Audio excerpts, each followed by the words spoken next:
अपनी मदर के साथ रहा करता था। उसे कॉमेडी बहुत पसंद थी और उसका दिल चाहता था कि वो एक दिन बहुत बड़ा कॉमेडियन बने। उसका आइडियल एक आदमी था जो कि बहुत बड़े कॉमेडी शो को होस्ट करता था। वो कहता था कि मैं भी एक दिन उनके शो में उनके साथ खड़ा होऊंगा। वो इसके लिए बहुत मेहनत किया करता था। फिर एक दिन हम ऑर्थर को देखते हैं जो कि किसी कंपनी के एडवर्टाइजमेंट के लिए एक साइन बोर्ड लेकर एक रोड पर खड़ा होता है कि कुछ शरारती बच्चे वहाँ पर आते हैं और उसे बहुत तंग करके उसका साइन बोर्ड छीन कर भाग जाते हैं। ऑर्थर यहाँ पर जोकर बना होता है। वो उन बच्चों के पीछे भागता है ताकि अपना साइन बोर्ड ले सके, लेकिन वो बच्चे उसे बहुत भगाते हैं और वही साइन बोर्ड उसके मुंह पर मारते हैं, जिससे वो साइन बोर्ड टूट जाता है और उसके बाद फिर वो ऑर्थर को भी बहुत बुरी तरह मारते हैं। ऑर्थर काफी हर्ट होता है और सीधा अपने बॉस के पास जाता है। वो उसे सब कुछ बताता है कि बच्चों ने उसके साथ क्या क्या किया, लेकिन उसका बॉस उल्टा उसे डांट देता है और कहता है कि तुम्हारा दिमाग तो ठीक है, बच्चे ऐसी हरकत कैसे कर सकते हैं। बॉस उससे कहता है कि मैं तुम्हें तुम्हारी सैलरी भी नहीं दूंगा। ऑर्थर में कॉन्फिडेंस की बहुत कमी होती है, इसलिए वो यहाँ पर खुद के बारे में कुछ बोल ही नहीं पाता। वो वहाँ से काफी उदास होकर बाहर आ जाता है और सोचता है कि क्या मैं इतना बुरा हूँ कि कोई भी मेरी बात का यकीन ही नहीं करता। वो अपने घर आता है और डांस करने लगता है। यहाँ पे हम देखते हैं कि उसकी बॉडी काफी वीक होती है। अगले दिन ऑर्थर अपने कोलीग से मिलता है और उसे उन बच्चों के बारे में बताता है। उसका कोलीग उसे कहता है कि ये तो बहुत गलत हुआ, तुम्हें अपनी हिफाजत करनी चाहिए थी यार। और इसी के साथ वो उसे गन देता है और कहता है कि इसे अपने पास रख लो, ये मुश्किल वक्त में तुम्हारे काम आएगी। ऑर्थर ये लेने से इनकार करता है, लेकिन वो आदमी जबरदस्ती उसे गन दे देता है और फिर ऑर्थर अपने घर के लिए निकल पड़ता है।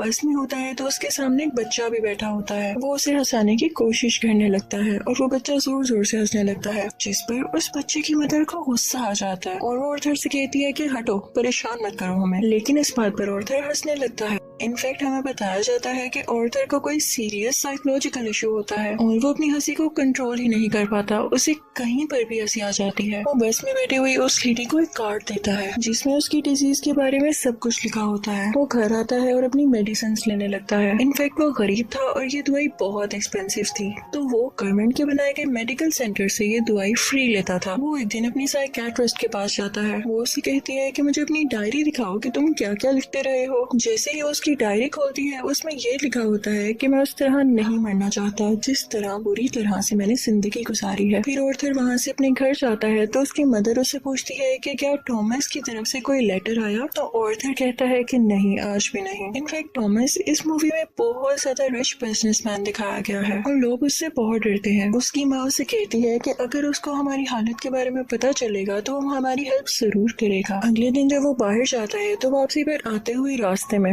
उसे एक सिंगल मदर मिलती है जिसके साथ एक छोटी सी बेटी भी होती है। वो ऑर्थर को काफी अच्छी लगने लगती है, लेकिन वो अपने घर आ जाता है। यहाँ उसकी मदर उससे फिर उसी लेटर के बारे में पूछती है तो ऑर्थर कहता है आपका क्या लेना देना है उससे, वो हमारी मदद नहीं करेगा। अगले दिन हम देखते हैं कि वो सिंगल लड़की ऑर्थर के घर पर आती है। वो उससे कहती है कि मैं कुछ टाइम से नोट कर रही हूँ कि तुम मेरा पीछा कर रहे हो, जिस पर ऑर्थर उसे कहता है कि हाँ, मुझे तुम अच्छी लगी हो। तो इस पर वो लड़की हंसने लगती है और जल्दी उन दोनों में दोस्ती हो जाती है। ऑर्थर को एक और जगह से जोकर की ऑफर आती है। वो एक चिल्ड्रन हॉस्पिटल होता है और जब ऑर्थर वहाँ पर जाकर डांस कर रहा होता है तो उसकी पॉकेट से वही गन बाहर आकर गिरती है। सब बच्चे डर जाते हैं और स्टाफ हैरान होता है कि इसके पास गन क्या कर रही है। ये बात फैलती है और उसे इस जॉब से भी निकाल दिया जाता है। वो अपने बॉस को कॉल करता है कि ये तो सिर्फ एक टॉय गन है। तो उसका बॉस उसे कहता है कि झूठ मत बोलो, मुझे तुम्हारे कोलीग ने सब कुछ बता दिया है कि तुमने खुद उससे गन ली। यहाँ पर ऑर्थर का दिल दोबारा से बहुत दुखता है कि उसके कोलीग ने तो उसे जबरदस्ती ये गन दी थी। फिर हम देखते हैं कि ऑर्थर ट्रेन में घर जा रहा होता है और वहाँ पर 3 बिजनेसमैन भी होते हैं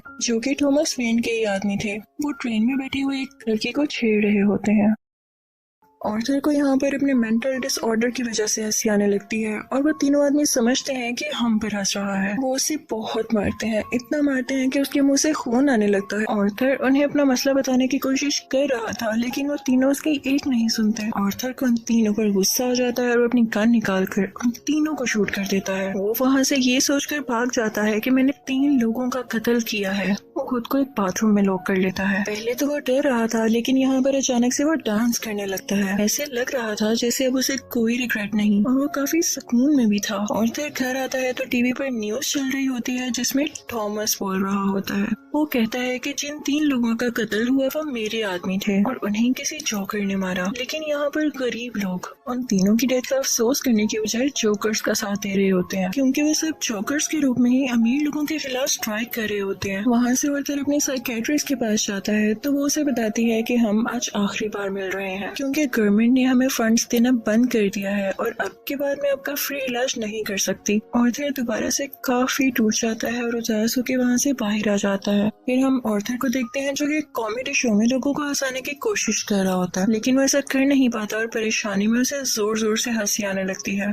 इस वजह से उसका शो खराब हो जाता है और वो घर आ जाता है। घर आने पर उसकी मॉम उसे कहती है कि बेटा ये लेटर थॉमस के लिए पोस्ट कर दो। ऑर्थर जब ये पढ़ता है तो उसे अपनी आंखों पर यकीन ही नहीं आता। वो अपनी मदर के पास जाता है और कहता है आपने मुझसे सब कुछ क्यों छुपाया। उसकी माँ उसे बताती है कि बेटा मैंने ये जानकर नहीं किया। इनफैक्ट थॉमस और मैं एक दूसरे को पसंद करते थे और इवन शादी भी करना चाहते थे, लेकिन मैं बहुत गरीब थी और वो बहुत अमीर, तो हम सोसाइटी की वजह से शादी नहीं कर सके। ऑर्थर अपने बाप से मिलने के लिए निकल पड़ता है। जब वो वहाँ पर पहुँचता है तो उसके घर के गेट के पीछे थॉमस का अपना बेटा खड़ा होता है। ऑर्थर उसके सामने बच्चों जैसी हरकतें करने लगता है और उसे भी हंसाने की कोशिश करता है, लेकिन तभी वहाँ पर थॉमस का बटलर आ जाता है। वो उस बच्चे से कहता है कि स्ट्रेंजर से बात नहीं करते और ऑर्थर को वहाँ से जाने के लिए कहता है। ऑर्थर उससे कहता है कि मैं सच्चाई से पर्दा हटा कर ही जाऊंगा। मेरी माँ ने थॉमस के यहाँ 30 साल काम किया और वो दोनों एक दूसरे को पसंद भी करते थे और मैं किसी और का नहीं थॉमस का ही बेटा हूँ। जिस पर बटलर उसे कहता है कि तुम भी पागल हो और तुम्हारी माँ भी पागल है। उसने ये स्टोरी अपने पास से बनाई है, उसका थॉमस से कोई लेना देना नहीं है। ये सुनकर ऑर्थर को काफी बुरा लगता है और वो वहाँ से चला जाता है। ऑर्थर जब घर जाता है तो उसे पता चलता है उसकी मॉम को कोई अटैक हुआ है और उन्हें हॉस्पिटल शिफ्ट किया जाता है। ऑर्थर जब बाहर बैठा होता है तो उसके पास 2 पुलिस ऑफिसर्स आते हैं। वो उससे पूछते हैं कि ट्रेन में उस दिन जो 3 आदमी मरे क्या तुम उनको जानते हो। तो ऑर्थर आगे से कहता है नहीं, मुझे क्या पता होगा। उसे पता चलता है कि इन पुलिस ऑफिसर्स ने उसकी माँ से भी सेम क्वेश्चन किया था जिसकी वजह से उसकी मॉम को अटैक हुआ। वो अंदर अपनी माँ के पास आ जाता है और वहीं पर वो सिंगल मदर भी होती है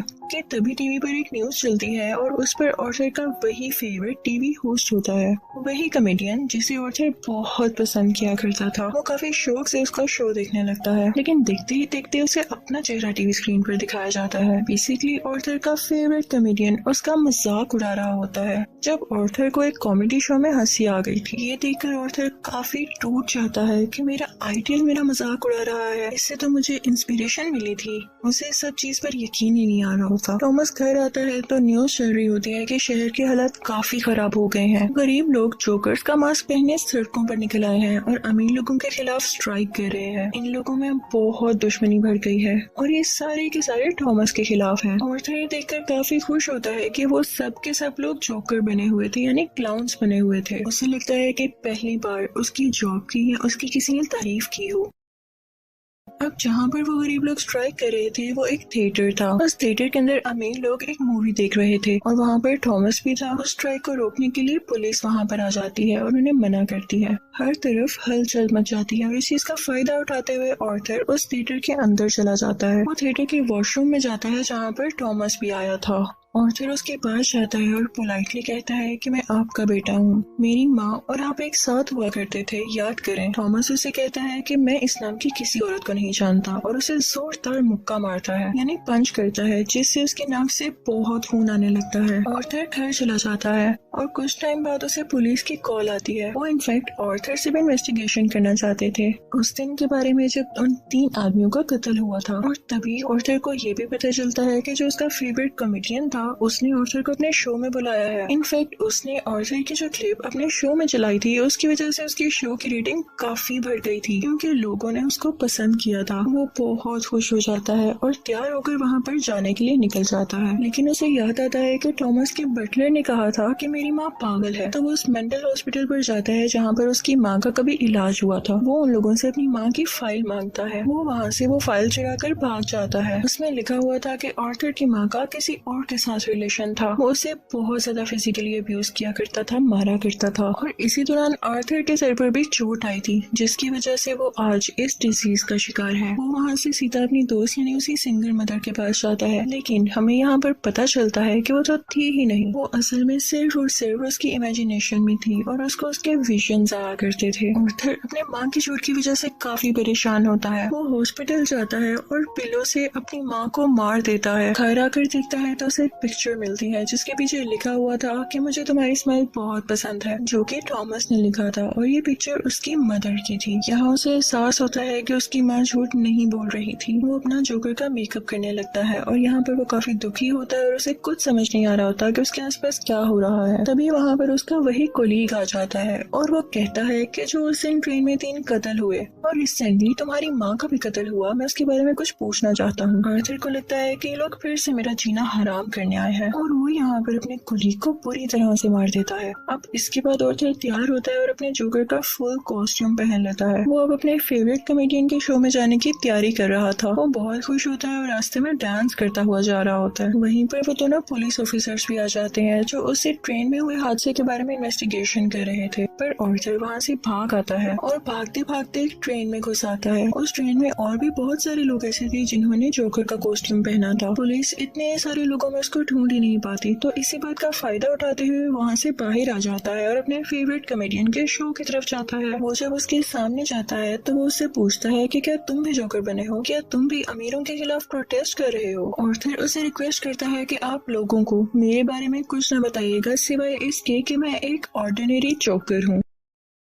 और फिर उनका लाइव शो स्टार्ट हो जाता है। ऑडियंस उन्हें देखकर काफी खुश होती है और इस चीज को काफी एडमायर कर रही होती है। वहाँ पर आर्थर का फेवरेट कॉमेडियन उसे क्वेश्चन करता है कि तुम यहाँ पर जोकर बन के क्यों आए हो। तो जोकर उसे कहता है कि मैं हमेशा खुश रहना चाहता था और मैं लोगों में भी खुशियाँ बांटना चाहता था। लोगों ने मुझे इस गेटअप में पसंद किया तो मैंने सोचा क्यों ना मैं ऐसे ही आ जाऊँ। वो यहाँ पर एक बहुत ज्यादा सरप्राइजिंग बात भी करता है। वो इस लाइव शो में सबके सामने बता देता है कि उस दिन ट्रेन में जो 3 लोग मारे गए उनको मैंने ही मारा है। वो कहता है कि ये सब मैंने आपको इसलिए बताया कि अब तक कितने गरीब मरे, कितने ही ज्यादा अमीर लोगों ने गरीब लोगों को बेदर्दी से कत्ल किया, लेकिन आज तक किसी ने नोटिस किया, किसी ने भी अमीर लोगों के खिलाफ आवाज उठाई या उन गरीब लोगों को याद किया तो मुझे बताएं। और जब मैंने किसी अमीर आदमी को मार दिया तो लोग इतना शोर किस लिए मचा रहे हैं? क्या सब इंसान बराबर नहीं होते या अमीर लोगों में कोई और खास बात होती है? वो कहता है कि सोसाइटी बहुत खराब हो चुकी है, वो सिर्फ अपना फायदा सोचती है और अगर आज तुमने मुझे इस शो में बुलाया है तो ये तुम्हारी रहमदिली हरगिज नहीं है। तुम्हारे शो की रेटिंग मेरी वजह से बढ़ रही थी इसलिए तुमने ऐसा किया। लेकिन आर्थर का जो फेवरेट कॉमेडियन होता है वो कहता है ऐसी बात हरगिज नहीं है। आर्थर को गुस्सा आ जाता है कि तुम अभी भी झूठ बोल रहे हो। वो इसी के साथ अपनी गन बाहर निकालता है और उसे सबके सामने शूट कर देता है। लोग काफी घबरा जाते हैं और वहाँ से बाहर निकलने लगते हैं, लेकिन आर्थर को हम यहाँ पर काफी कॉन्फिडेंट देखते हैं। वो किसी से नहीं डरा होता। पुलिस इस बात पर जोकर यानी आर्थर को अरेस्ट कर लेती है और अपनी गाड़ी में बिठाकर उसे वहाँ से दूर ले जाने लगती है। लेकिन आर्थर रास्ते में देखता है कि उसके बहुत सारे सपोर्टर्स हैं जो उसे सपोर्ट कर रहे हैं। उनमें से कुछ लोग एक एम्बुलेंस में बैठते हैं और उसकी ज्यादा सारी स्पीड करके उस पुलिस कार के साथ टक्कर कर देते हैं, जिसकी वजह से वो पुलिस कार उल्ट जाती है और अब जोकर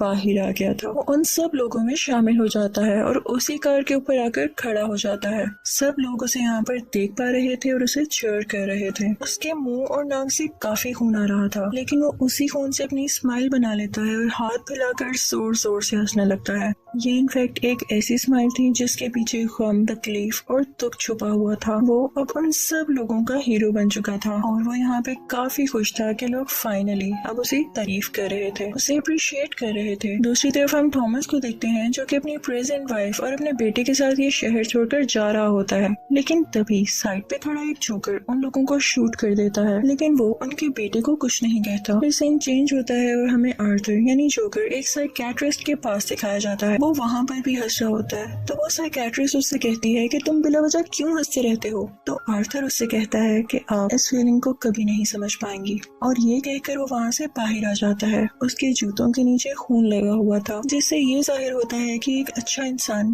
कैसे किसी कातिल में बदल गया। और इस मूवी से हमें ये लेसन भी मिलता है कि जब किसी के साथ बुरा किया जाए तो वो बुरा ना भी हो तो एक ना एक दिन बुरा बन ही जाता है। उसे इतनी अजियत दी गई, इतना टॉर्चर किया गया कि उसके अंदर से वो फीलिंग्स ही खत्म हो गई और अब वो अपनी लाइफ से बिल्कुल सेटिस्फाई था। और इसी के साथ ये मूवी भी एंड हो जाती है। आई होप आपको ये मूवी अच्छी लगी होगी। Thank you for watching.